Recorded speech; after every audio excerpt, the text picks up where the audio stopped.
Eto atsika ny anty tsangatsangana atsika, tsangatsangana fatriny Ankarabe atsika mandalo amin'ny Aragna, vato Aragna zegny izy ty mampisaraka ny Ambilobe ndraiky Andrefa. Andrefa zegny izy kaofa andrefana Ambilobe ao hoe misy natao hoe tany Ambato Aragnana. Ity le Aragna ny vato Aragnana io. Tantara lavabe zegny izy ty tamin'ny andron'ny filifasagna fandevozagna irô razambentsika. Mba tsy hagneky fandevozagna irô zegny irô voatery nisitriky tagnatin'ity lavabato agnatin'ny vato Aragna ty. Managna hasiny managna maizazy ty toeragna ty ary tsy afaka indesigny garaba na hatombo ty toeragna ty ary tsy afaka tondrasagna falafa. Andrefana Antsaravibe izy ty. Tegnany hoe maromaro ny zavatra fady aminany ty. Andao antsika andeha hiditra agnatin'ny lavabato. Tafiditra agnatin'ny lavabato zegny antsika zao ty ato agnatin'ny kaskady agnatin'ny lavabato ato zegny antsika agnatin'ny lagrotte ato antsika zao.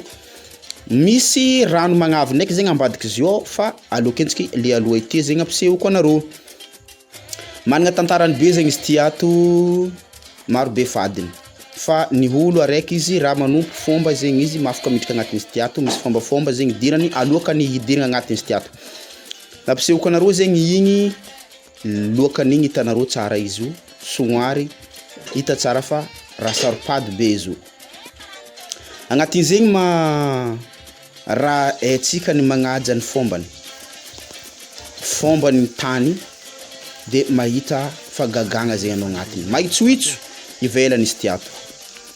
Mahitsohitso tsara, misy haitry maniry ambony vato, tegnany hoe raha mahagaga. Kô tantaran'olo mitantara izy karaha mety tsy mampimeno. Fa maro ny ray aman-dreny mitantara nagnaragna le torolalagna zay namezandreo aminany ty. Mitongava mitsidika antsika avy akoaby e. Ty zegny ny tsika fanagnantsika malagasy zegny ty ato, managna maizazy izy ty ato amin'ny toeragna ty Haragna ty. Tongava mamangy antsika jiaby misaotra antsika nitandregny hatrafarany zadigny amin'ny like page.